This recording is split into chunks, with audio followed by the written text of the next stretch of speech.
from certain, we've been talking to regional and global allies to ensure that it is a political solution that protects civilians and minorities and absolutely rejects terrorism and violence. Mr. Speaker, this morning I had meetings with ministerial colleagues and others. In addition to my duties in this House, I shall have further such meetings later on today.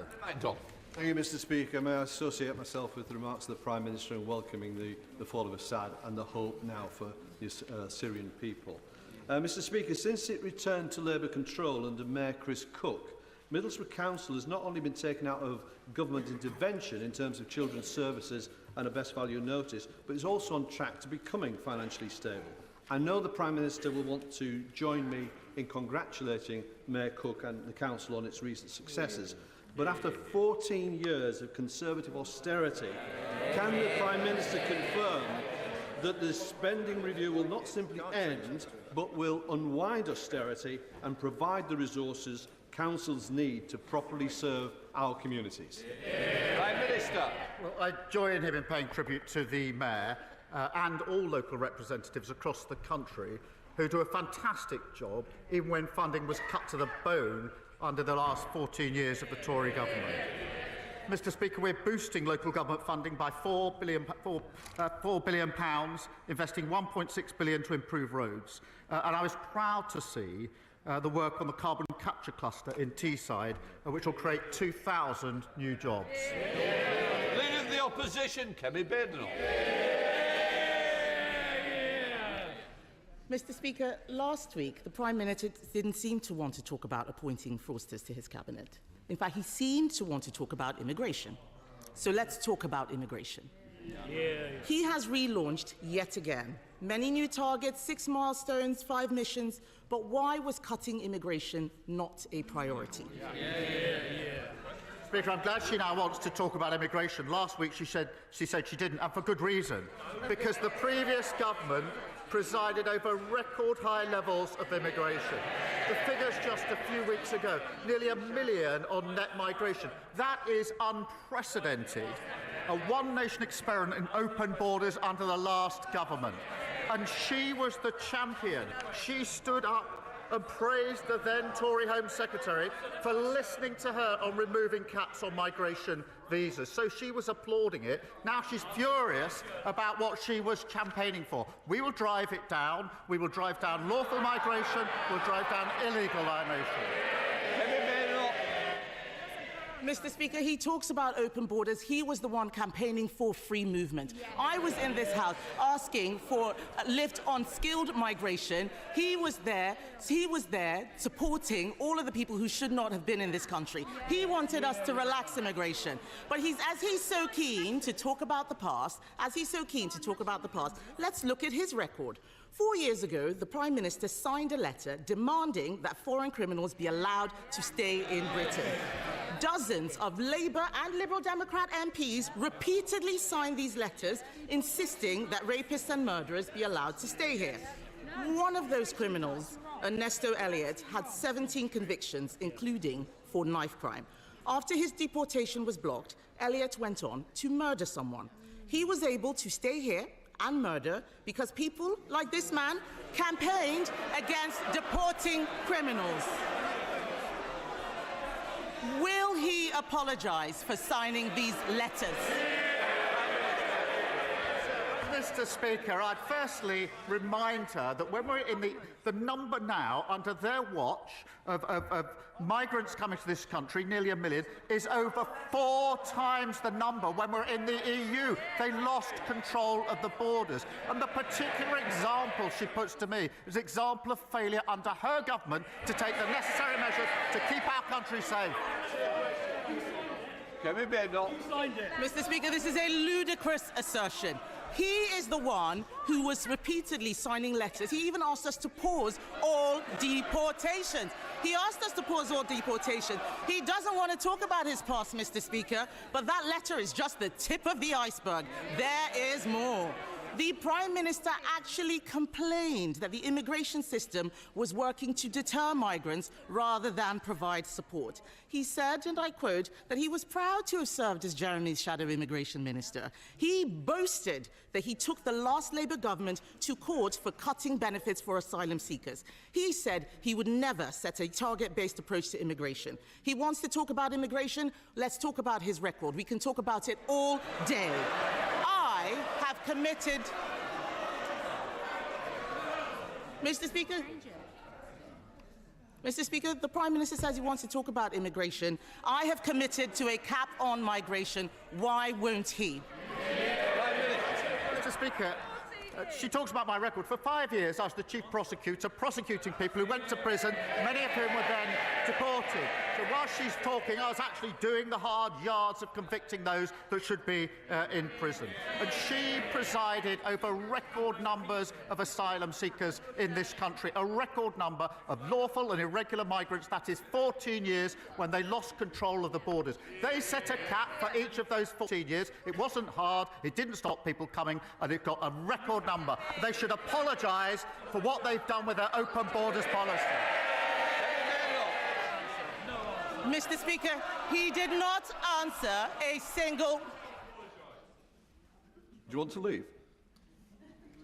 If you've not got the guts to stand up to the comments, you shouldn't be in here. Kemi Badenoch. Mr. Speaker, he did not answer a single question. He never answers questions. He wants to talk about the past. The fact is, we've acknowledged where things went wrong. He will never take responsibility. He will never take responsibility. The fact is, he has scrapped a deterrent that the National Crime Agency has said we need. Since he came into government and scrapped the Rwanda deterrent, small boat arrivals have increased by nearly 20%. His own MPs are complaining about having to house asylum seekers. So can the Prime Minister tell the House how much more his government will spend on hotel accommodation because he scrapped the deterrent? Prime Minister. Mr. Speaker, I'd invite her to tell us what went wrong under the last government, but it'd take us all afternoon. Mr. Speaker, we are going to smash the gangs that are running this vile trade. We signed a landmark agreement with Germany this week. Order.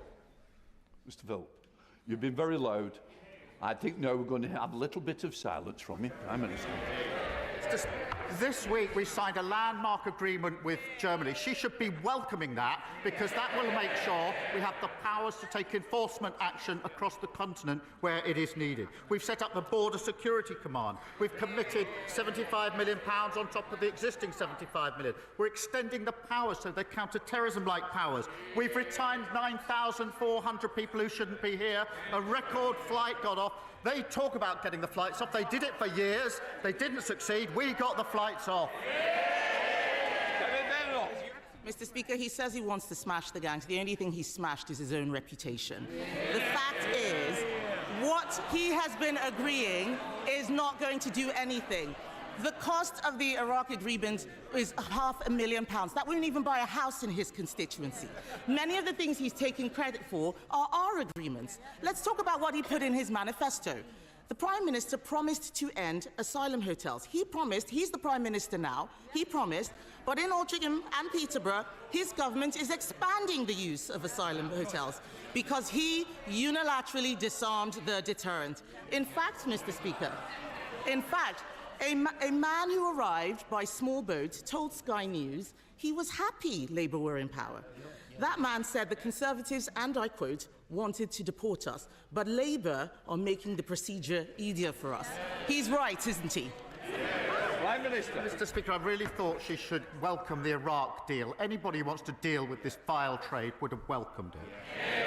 She should also welcome the German deal that we did this week. Many of the boats that are finding their way to the Channel are coming through Germany. That is well documented. There's been a difficulty in taking enforcement action, which if she spent more time researching that than her terrible jokes, she would know about. And we have signed an agreement to smash and take enforcement action in Germany to stop those boats getting to the coast. That is effective action. She should welcome it. It's really good news. All law enforcement think it's a good thing. Why does she think it's a bad thing? because the numbers are going up, Mr. Speaker, under his watch. The Prime Minister has consistently backed criminals over law-abiding British people. He defended terrorists like Hizb ut-Tahrir in the European Court. He argued all immigration law had a racist undercurrent. He voted against life sentences for people smugglers. He voted against more than 100 measures to control migration. He even said it was wrong. He even said, Mr. Speaker, that it was wrong when the Conservatives took away Shamima Begum's citizenship. Now he has appointed her defence lawyer as his Attorney General. Mr. Speaker, events in Syria mean we may see more small boat arrivals. For once, will he take the side of the British people and strip citizenship from jihadi terrorists and supporters of Assad who want to come back and destroy this country? Prime Minister. Mr. Speaker, I was Director of Public Prosecution for 5 years. Unlike anyone on their benches, I was prosecuting for 5 years hundreds of thousands of criminals. That includes huge terrorist gangs, rapists. I was working for 3 of those 5 years with the then Home Secretary Theresa May, who commended the work that I did at the end of those 5 years. So for her to stand there and say, I haven't done anything in law enforcement, I dedicated 5 years of my life to law enforcement, locking up criminals, which is more than she can say.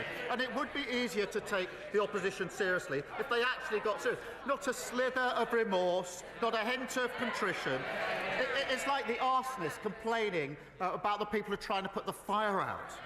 And all they do is come every week with more and more complaints. Just wait till they get their hands on the people that created the mess that we are clearing up. We're fixing the economy, we're ending their open borders policy, we're taking down the waiting list. That's what people voted for. We're delivering it. No law. Mr. Speaker, since in the last couple of months, since I spoke to the Prime Minister here about the need for social and industrial investment in Cornwall, we've had a fresh tranche of shared prosperity funding, a huge boost to international interest in our most cleanest energy industries, and we've had a roadmap to greater political autonomy that reflects Cornwall's unique national identity. Will the PM join his minister on that visit in the spring to meet with the industry firsthand and spell out a roadmap for Cornwall to helping Britain become a clean energy superpower? Prime Minister. Mr. Speaker, I thank my honourable friend. He's a champion of the extraordinary potential of Cornwall, particularly in our transition to clean power by 2030. Next week we'll publish our English devolution white paper, setting out our ambitions to move power from Westminster into every part of England, including Cornwall. And I know he and his colleagues are meeting the Deputy Prime Minister to discuss this next week. Leader of the Liberal Democrats, Sir Ed Davey. Thank you, Mr. Speaker. While Syrians are rejoicing at the overthrow of the brutal Assad regime, many people there and around the world are worried about what comes next, as the Prime Minister indeed said, with the threats of extremism, ISIS terrorism and unsecured chemical weapons. Only an open political process can bring peace and stability, but that will require the full backing of the international community. So does the Prime Minister share my concern that President-elect Trump said about Syria, and I quote, "The United States should have nothing to do with it"? If America walks away and steps away, will he step up and work with other allies to provide British leadership over Syria? Prime Minister. He's right to say this is a very serious moment. We all welcome the fall of Assad. I hope this can be a turning point for Syria, a much-needed turning point, but that is by no means guaranteed, and that is why we've been speaking intently and intensely with our allies in the region across the globe about how we ensure that this is peaceful, it is political, and it's a rejection of terrorism and violence. This could be a turning point, but in the past we've always thought that what comes next is necessarily better. That hasn't turned out to be the case, and that's why we're working so hard on this and showing the leadership that he and the House would expect from this government. Sir Ed Davey. Can I thank the Prime Minister for that reply, and I hope we can continue to work on a cross-party basis to do Britain's role in securing peace and stability in the Middle East. But moving on to another subject, Mr. Speaker, British farmers are the best in the world. They are the best in the world because of our tradition of family farms, where from generation to generation a commitment to high quality food, to our precious environment, animal welfare is passed down. But family farms were let down badly by the last Conservative government, with their botched transition to new payment schemes and their unfair trade deals with Australia and New Zealand that have undercut British farmers. Now, many family farms feel the government's budget will be the final blow. So will the Prime Minister change course and recognise the vital role that British family farms play? Prime Minister. Mr. Speaker, as he knows, we put £5 billion into farming over the next 2 years. That's a record number under the budget. Last week alone, £350 million to support farmers in the United Kingdom. That does contrast with the last government, who was an underspend of £300 million in relation to farmers. In relation to inheritance tax, as he knows, in a typical family case, the threshold is £3 million, and therefore the vast majority of farmers will be unaffected, despite the fear-mongering of the party opposite. Bill Brittle. Mr. Speaker, places of worship are vitally important, not just for practising one's faith, but also for local heritage. The government's Places of Worship grant scheme currently provides much-needed tax relief for religious buildings in need of renovation, but is scheduled to end next year. What assurances can the Prime Minister provide my constituents that the government will continue to support restoring our much-cherished places of worship, such as Holy Trinity Church in Horwich? Prime Minister. I thank you for that question and recognise the important roles that these buildings play at the heart of communities, particularly, Mr. Speaker, at a time like Christmas. There are a wide range of funds available for maintenance and restoration, including the National Lottery Heritage Fund's Places of Worship scheme. Details will be confirmed in the usual way by departments at the spending review. Hannah. Mr. Speaker, last week my neighbours Omar and Delma Al-Shishkaki, who serve South Belfast as a doctor and a classroom assistant, received the news that they have been dreading. Dalal's mother and brother were among 23 Gazans killed in their tent by an Israeli airstrike in the so-called humanitarian zone of Al-Mawasi, and other family members are fighting for their lives in a barely functioning health system. Prime Minister, the crisis in Gaza is getting worse and not better. None of us in this chamber can end their nightmare, but we can do more. This government have rightly used every tool at their disposal, sanctions on arms and trade and officials against Putin's Russia. When will Israel be held to the same standards for genocide? When will this government confirm further sanctions, recognise the state of Palestine and offer some hope to beleaguered Gazans and many millions who are watching on in horror? Prime Minister. Can I start by saying I'm sorry to hear of the dreadful loss of the families of her constituents. There have been far too many examples like that. I was pleased to see that there's now a ceasefire in Lebanon. We desperately need that now in Gaza, something we've been pressing for some time. There's intense talks going on to that end at the moment, as she knows. That would provide the space for the hostages to be allowed out. They've been there for a very, very long time. Desperately needed aid to go in at speed and at scale, but also opens the potential for the pathway to the two-state solution, which I believe is the only peaceful way to resolve this ongoing conflict. Katrina Murray. Thank you, Mr. Speaker. My constituents in the east of Kirkintilly are experiencing a housing emergency. Not enough houses for families or for those fleeing domestic abuse, and what houses there are in drastic need of repair. Does the Prime Minister agree with me that the Scottish Government should be prioritising repairing this housing emergency, but also the funding of local authorities to address this crisis of their own making? Prime Minister. Well, I'm grateful to her for raising this, because in Scotland, house building has ground to a halt. Homelessness is at record numbers. Children in temporary accommodation, record numbers. And this budget was the biggest settlement for Scotland since devolution. So they've got the powers, they've got the money. What they haven't got is any more excuses. Thank you, Mr. Speaker. The people of Thornbury have been promised a new health facility for more than 20 years, but have seen every proposal fall by the wayside. That's why it was a great relief to residents when the Health Minister confirmed to me in writing that the funding to rebuild the centre would be made available. However, we are still months away from seeing the final plans signed off, never mind having spades in the ground. So what reassurances can the Prime Minister give me and my constituents that this isn't just another hollow promise and that the proposals will be approved swiftly once they hit the Health Secretary's desk? Well, I'm grateful to her for raising that, and it's obviously a cause of concern for her constituents. And we are determined to fix the broken NHS that we inherited from the party opposite. We've set out our targets in the plan for change last week.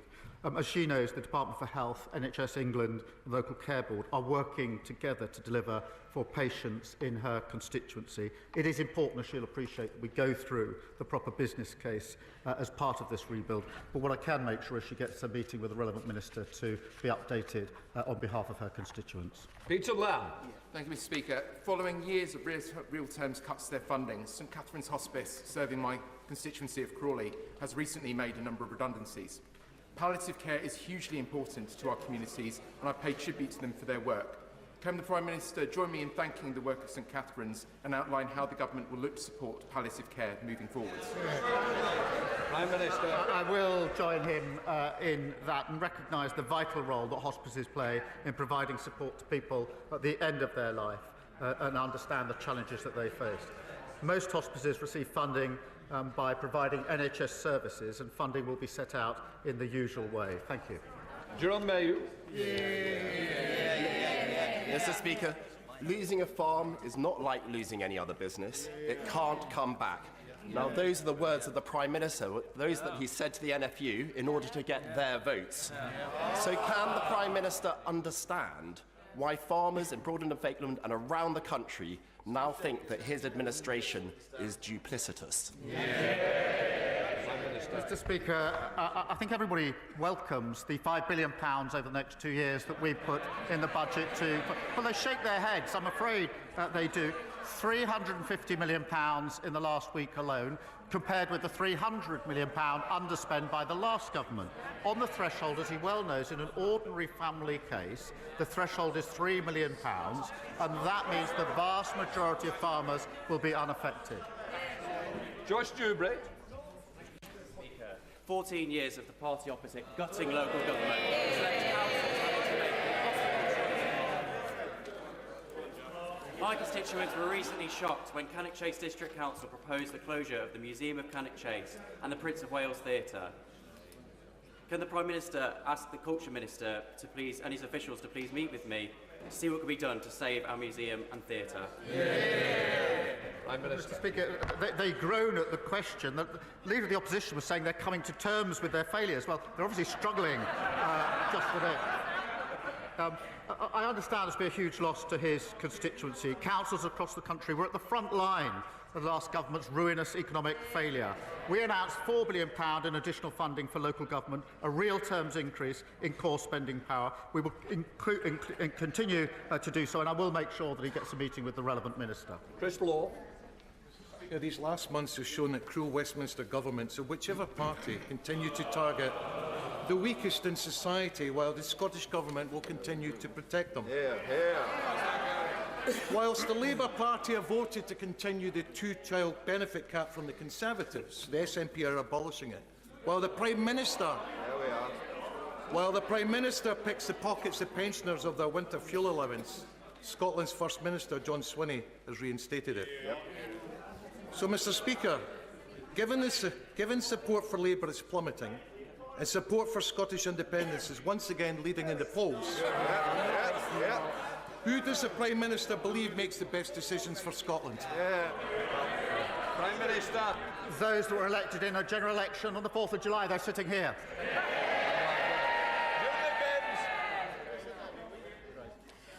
In centuries past, the three rivers that converge on the centre of Carlisle have made the city highly defendable against invading armies. However, in 1985, 2005 and 2015, those same rivers overpowered the city, leaving thousands devastated by flooding.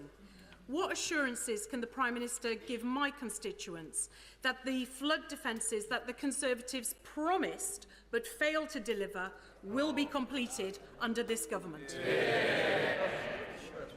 Can I start by wishing her a happy birthday? She raises a really important matter for her constituents who faced appalling flooding too many times, and the last government left our defences in a state of absolute disrepair. Mr Speaker, we're investing £2.4 million this year, and the Environment Agency are currently studying options to improve protection in Carlisle. I'll make sure she gets a meeting to discuss the specific options. Rebecca Paul.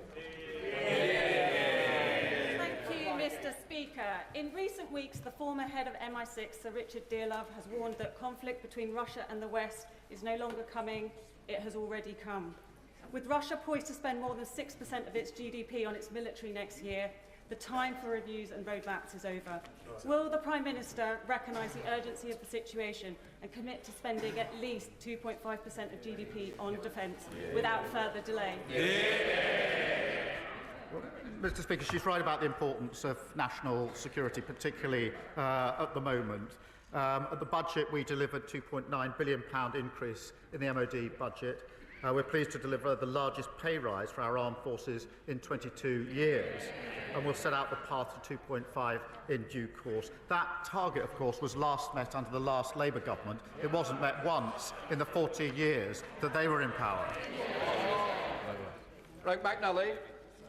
Mr Speaker, in October 2023, my constituent Mark Somerville received the shattering news that at 43 he had motor neuron disease.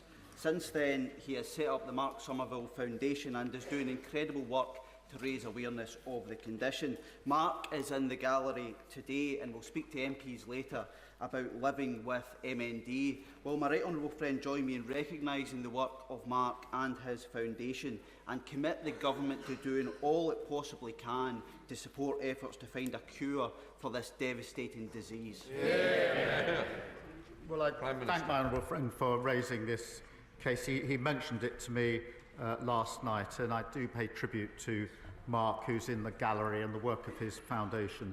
This diagnosis can so obviously be absolutely devastating, and it's testament, if I may say so, to his bravery and compassion that he is raising awareness of the condition. I think many of us would question whether we're capable of doing what he's doing, given the diagnosis that he's had.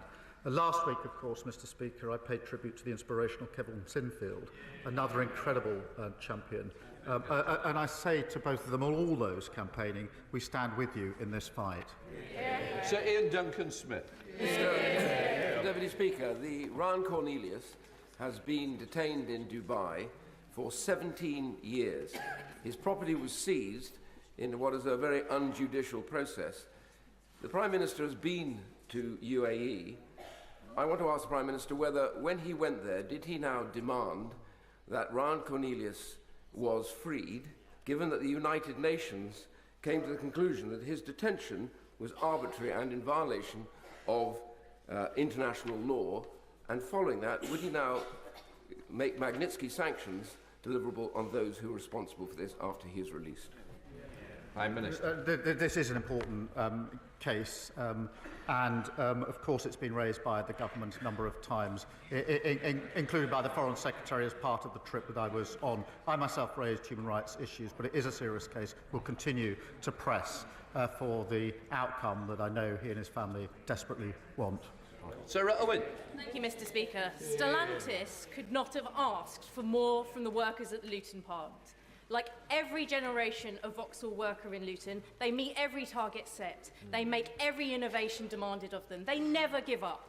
Contrast this with Carlos Tavares, the CEO, who days after making the decision to threaten over 1,000 jobs in Luton, quit. Does the Prime Minister agree that in light of this sudden departure of the CEO, Stellantis should review this decision? Do what's right by our town, stay put for good, or until an alternative is found to ensure Luton's manufacturing history is also our future?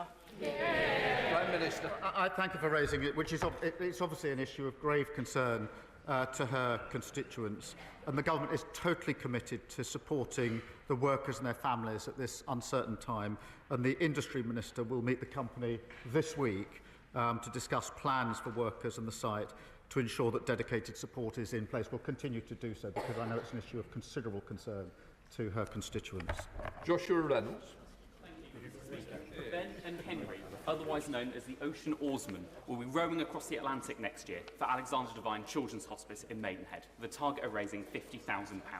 This hospice, Thames Hospice and many others, though, are struggling with rising costs and the planned increase in employers' national insurance. So will the Prime Minister join with me in wishing Ben and Henry the best of luck on their journey and take this opportunity to scrap the NI rise for hospices?